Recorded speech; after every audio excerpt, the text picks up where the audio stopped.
Hi friends, இந்த வீடியோவில் நம்ம ஒரு 10 டிப்ஸ் பார்க்க போகிறோம். ஸோ இந்த வீடியோவில் இருக்கிற அந்த டிப்ஸ் எல்லாம் நீங்கள் வந்து யூஸ் பண்ணி பாருங்கள். உங்களோட கஸ்டமருக்கு ரொம்பவே வந்து இது பிடிக்கும்.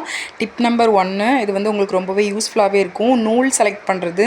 ஸோ நீங்கள் வந்து டேரெக்டாக நூலை வந்து ப்ளவுஸில் வச்சு செலக்ட் பண்ணாமல் இந்த மாதிரி நூலை வந்து இப்படி எடுத்து உங்களோட கிளாத்துக்கு மேலே வந்து இப்படி வச்சு நீங்கள் ஒரே டைப்பில் நிறைய நூல் கலர் இருக்கும். ஸோ இந்த மாதிரி நீங்கள் வச்சு செலக்ட் பண்ணி நீங்கள் பண்ணிங்கன்னா உங்களுக்கு கரெக்டான நூல் வந்து உங்களுக்கு நீங்கள் செலக்ட் பண்ண முடியும். ஸோ டிப் நம்பர் 2 பார்க்கலாம். டிப் நம்பர் 2 வந்து நான் இப்போ வந்து நெக்கு வந்து ஃபினிஷ் பண்ணல, பட் கீழே வந்து நம்மளுக்கு கிளாத் வந்து பத்தலை. ஸோ உங்களுக்கும் இந்த மாதிரி கீழே மடித்து ஃபோல்ட் பண்ணி ஸ்டிச் பண்ணுறதுக்கு கிளாத் பத்தலை அப்படின்னா நீங்கள் வந்து இந்த மாதிரி நல்ல பக்கத்துக்கு மேலே லைனிங்கை போட்டு 1/2 இன்ச் மட்டும் ஸ்டிச் பண்ணுறதுக்காக கட் பண்ணும்போது ஸ்டிச் பண்ணுறதுக்காக விட்டுட்டு இந்த மாதிரி 1/2 இன்ச் விட்ட இடத்துல நீங்கள் ஒரு ஸ்டிச் பண்ணி அதை அப்படியே திருப்பி நம்ம அடித்து திருப்பி ஸ்டிச் பண்ணுவோம்ல. ஸோ அந்த மெத்தடில் நீங்கள் வந்து ஸ்டிச் பண்ணுறீங்க அப்படின்னா உங்களுக்கு ரொம்பவே வந்து யூஸ்ஃபுல்லாகவே இருக்கும். நம்ம நெக்கு ஃபினிஷ் பண்ணல, பட் கீழே வந்து நம்ம ஃபினிஷ் பண்ணி முடிச்சிடலாம். எல்லாருமே வந்து டபுள் ஃபோல்ட் பண்ணி தான் ஸ்டிச் பண்ணுவோம், அப்படி இல்லைனா எக்ஸ்ட்ரா கிளாத் கொடுத்து ஸ்டிச் பண்ணுவோம். ஸோ நீங்கள் இந்த மாதிரி வந்து ஸ்டிச் பண்ணுங்கள், உங்களுக்கு டைமும் வந்து சேவ் ஆகும், ஃபினிஷிங்கும் நல்லா இருக்கும். கிளாத் பத்தாத சமயத்தில் இது நம்மளுக்கு ரொம்பவே வந்து யூஸ்ஃபுல்லாகவே இருக்கும். ஸோ நீங்கள் இந்த டிப்ஸை வந்து யூஸ் பண்ணி ஸ்டிச் பண்ணி பாருங்கள். கஸ்டமருக்கும் இது வந்து உங்களுக்கு பிடிக்க தான் செய்யும். ஏன்னா நம்மளுக்கு நல்ல இன்விசிபிளாக பிசுறு எதுவுமே தெரியாமல் நீட் அண்ட் ஃபினிஷிங் லுக்கில் இருக்கும். ஸோ இந்த மாதிரி ஸ்டிச் பண்ணிவிட்டு அதுக்கப்புறமா நீங்கள் லைனிங்கு மெயின் ஃபேப்ரிக் ரெண்டையுமே வந்து அட்டாச் பண்ணிவிட்டு கடைசியாக நீங்கள் நெக்கு வந்து ஃபினிஷ் பண்ணிக்கலாம். நெக்கு ஆரம்பத்திலே ஃபினிஷ் பண்ணுறீங்கன்னா கூட இதோட சேர்த்து நீங்கள் நெக்கும் வந்து ஃபினிஷ் பண்ணி எடுத்துக்கலாம். ஸோ அவ்வளோதான். அப்புறம் நம்ம இப்போ நெக்ஸ்ட் டிப் பார்க்கலாம். டிப் நம்பர் 3, இப்போ நீங்கள் வந்து டாட் பிடிப்பீங்க, பேக் டாட் பிடிப்பீங்க. ஸோ அது வந்து மெஷர் பண்ணி பிடிக்கிறதுக்கு பதிலாக இந்த மாதிரி ஷோல்டரோட சென்டரை மட்டும் எடுத்து இந்த மாதிரி டாட் பிடிச்சிங்க அப்படின்னா உங்களுக்கு ரொம்பவே ஈஸியாக இருக்கும். ஈஸி மெத்தடில் டாட் வந்து பிடிச்சிடலாம். அளவு தப்பாக இருக்குமான்னு நினைக்காதீங்க, கரெக்டான அளவில் வரும் உங்களுக்கு. ஏன்னா ஷோல்டருக்கு நேராக தான் நம்மளோட டாட் வந்து வரும். ஸோ இந்த மெத்தட் வந்து யூஸ் பண்ணி டாட் வந்து பிடிச்சி பாருங்கள். டிப் நம்பர் 4 பார்க்கலாம். இப்போ நம்ம வந்து ஃப்ரண்ட்டில் நம்ம டாட் எல்லாமே வந்து கம்ப்ளீட் பண்ணிவிட்டு பட்டி வந்து ஸ்டிச் பண்ணுறோம். ஸோ பட்டிக்கு வந்து நம்ம 3 கிளாத் யூஸ் பண்ணணும், அப்போ தான் உங்களுக்கு பட்டி வந்து நல்லா ஸ்டிஃபாக இருக்கும். ஸோ இந்த மாதிரி மெயின் ஃபேப்ரிக் மேலே மெயின் ஃபேப்ரிக்கும் லைனிங் பக்கம் லைனிங்கும் வச்சு இந்த மாதிரி ஸ்டிச் பண்ணுறீங்க அப்படின்னா உங்களுக்கு இன்விசிபிளாக பட்டி வந்து ஸ்டிச் பண்ணலாம். நம்ம அதில் ஸ்டிச் பண்ணியிருக்கிற அந்த இடத்துல பிசுறு எதுவுமே தெரியாமல் அந்த பிசுறு வந்து நம்மளுக்கு சென்டரில் போய் இன்விசிபிளாக நம்மளுக்கு வந்து ஸ்டிச்சிங் வந்து பண்ணி எடுத்துக்கலாம். ஸோ நீங்கள் பட்டி ஸ்டிச் பண்ணுறீங்க அப்படின்னா இந்த மெத்தடில் ஸ்டிச் பண்ணுங்கள். உள்பக்கமும் சரி வெளிப்பக்கமும் சரி நீட்டாக ஃபினிஷிங் வந்து பார்க்குறதுக்கு அழகாக இருக்கும்.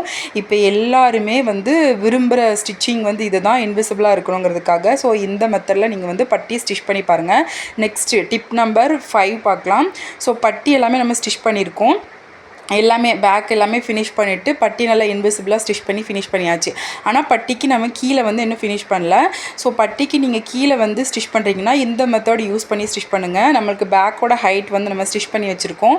ஸோ பேக்கோட ஹைட்லேருந்து எக்ஸ்ட்ரா இருக்கிற ஃபேப்ரிக்கை நீங்கள் பட்டியில் மடித்து ஃபோல்ட் பண்ணி ஸ்டிச் பண்ணுறீங்க அப்படின்னா இந்த மெத்தடில் ஸ்டிச் பண்ணும்போது உங்களுக்கு சைட் ஜாயின் பண்ணும்போது ஹைட்டு டிஃப்ரென்ஸ் வந்து வராது.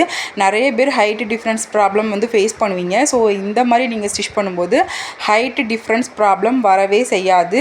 ஸோ ஸ்லீவ் ஜாயின் பண்ணுறதுக்கு முன்னாடி நீங்கள் இந்த மாதிரி ஸ்டிச் பண்ணிவிட்டு அதுக்கப்புறமா நீங்கள் பட்டி அதுக்கப்புறமா நீங்கள் கொக்கி பீஸு ஸ்லீவ்லாம் ஜாயின் பண்ணிங்க அப்படின்னா உங்களுக்கு சைட் டிஃப்ரென்ஸ் ப்ராப்ளமே வராது. பாருங்கள், கரெக்டாக ரெண்டுமே சேம் அளவில் இருக்குது. ஸோ இப்போ நம்ம வந்து ஸ்டிச் பண்ணி சைட் ஜாயின் பண்ணும்போது நம்மளுக்கு ஹைட்டு டிஃப்ரென்ஸ் ப்ராப்ளம் வரவே வராது. ஸோ இந்த மெத்தடில் நீங்கள் வந்து ஸ்டிச் பண்ணி பாருங்கள், உங்களுக்கு ரொம்பவே வந்து யூஸ்ஃபுல்லாக இருக்கும்.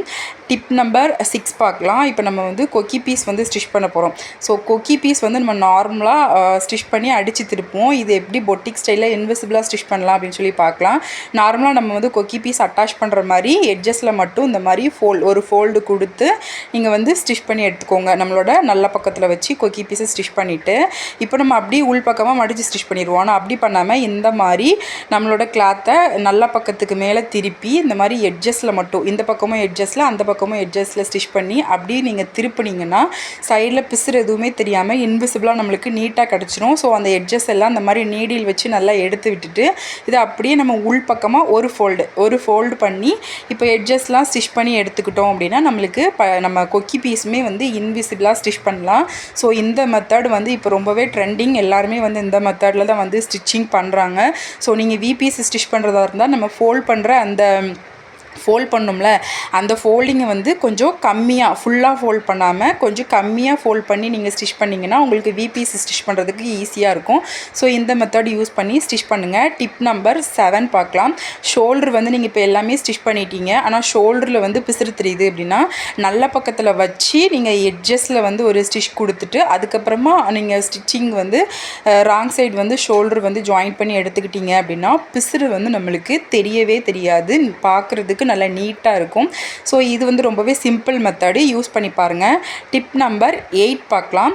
ஸோ ஸ்லீவ் ஜாயின் பண்ண போகிறோம். ஸ்லீவுக்கு நம்ம ஸ்லீவோட சென்ட்ரு, ஷோல்டரோட சென்ட்ரு, இந்த 2 சென்டருமே சேமாக தான் இருக்கணும். ஸோ இதில் வந்து நீங்கள் நிறைய பேர் மிஸ்டேக் பண்ணுவாங்க. ஸோ இதில் நீங்கள் மிஸ்டேக் பண்ணிங்கன்னா கண்டிப்பாக உங்களுக்கு ஷோல்டர் இஷ்யூ ப்ராப்ளம் வரும். இந்த சென்ட்ரு வந்து கொஞ்சமாக உங்களுக்கு முன்பக்கமாக போயிருந்துன்னா ஷோல்டர் வந்து ஃபால் ஆகும், பின்பக்கமாக வந்திருந்ததுன்னா நம்மளுக்கு ப்ளவுஸ் வந்து கை தூக்குனா தூக்கும். ஸோ இந்த இஷ்யூஸ்லாம் நம்மளுக்கு வரும். ஸோ நீங்கள் ஸ்லீவ் வந்து ஜாயின் பண்ணுறீங்கன்னா இந்த இடத்த நீங்கள் கரெக்டாக பார்த்து சென்ட்ரும் கரெக்டாக மேட்ச் ஆகுதான்னு சொல்லி செக் பண்ணி பார்த்துட்டு ஸ்டிச் பண்ணுங்கள், உங்களுக்கு ரொம்பவே யூஸ்ஃபுல்லாகவே இருக்கும். ஸோ டிப் நம்பர் 9 பார்க்கலாம். இப்போ நம்ம வந்து எல்லாமே ஸ்டிச் பண்ணிட்டோம், சைடு ஜாயின் பண்ண போகிறோம். ஸோ சைடு ஜாயின் பண்ணுறதுலேயும் நம்மளுக்கு பிசுறு தெரியாமல் எப்படி ஸ்டிச் பண்ணலான்னு சொல்லி தான் பார்க்க போகிறோம். நல்ல பக்கத்தை இந்த மாதிரி எடுத்து வச்சுக்கோங்க. நல்ல பக்கத்தில் எட்ஜஸில் வந்து ஒரு ஸ்டிச் கொடுத்துக்கணும். ஸோ அளவுலாம் இதுக்கு எதுவுமே கிடையாது, 2 கிளாத்தும் நம்மளுக்கு அட்டாச் ஆகணும், அவ்வளோதான். 2 கிளாத்தையும் நீங்கள் இந்த அட்டாச் ஆகிற மாதிரி ஒரு கொஞ்சமாக எட்ஜஸில் ஒரு ஸ்டிச் போட்டு எடுத்துட்டு அதை அப்படியே நீங்கள் திருப்பி எடுத்து அந்த எட்ஜில் மறுபடியும் ஒரு ஸ்டிச் போட்டிங்கன்னா அது வந்து ஒரு படிமான தையல் மாதிரி நீங்கள் போட்டுட்டு அதுக்கப்புறமா நீங்கள் உங்களோட அளவுகள்லாம் எல்லாமே குறித்து நீங்கள் சைடு ஜாயின் பண்ணுறீங்கன்னா சைடில் பிசுறு எதுவுமே தெரியாமல் நீட் அண்ட் ஃபினிஷிங் லுக்கில் இருக்கும். கஸ்டமரும் இதை தான் வந்து விரும்புவாங்க. ஸோ ட்ரை பண்ணி பாருங்கள். Tip number 10. ஸோ நீங்கள் இந்த மாதிரி ஸ்டிச் பண்ணுறீங்க, கஸ்டமர் ப்ளவுஸை ஸ்டிச் பண்ணுறீங்கன்னா ஆரம்பத்தில் இந்த மாதிரி சாரீக்கு முந்தியெலாம் வந்து ஃப்ரீயாக பண்ணி கொடுங்க. அப்புறமா ஃபினிஷிங்கை அயர்ன் பண்ணி நீங்கள் கஸ்டமர்கிட்ட கொடுத்தீங்கன்னா அவங்களுக்கு வந்து பார்க்குறதுக்கு லுக்காக இருக்கும். அதனால் அவங்களுக்கு வந்து ரொம்பவே விரும்புவாங்க. ஸோ கண்டிப்பாக ட்ரை பண்ணி பாருங்கள். இந்த வீடியோவில் 10 டிப்ஸ் வந்து பார்த்தோம். இந்த வீடியோ உங்களுக்கு யூஸ்ஃபுல்லாக இருக்குன்னா லைக் பண்ணுங்கள், மற்றவங்களுக்கு ஷேர் பண்ணுங்கள். மறக்காமல் நம்மளோட சேனலை சப்ஸ்கிரைப் பண்ணிக்கோங்க.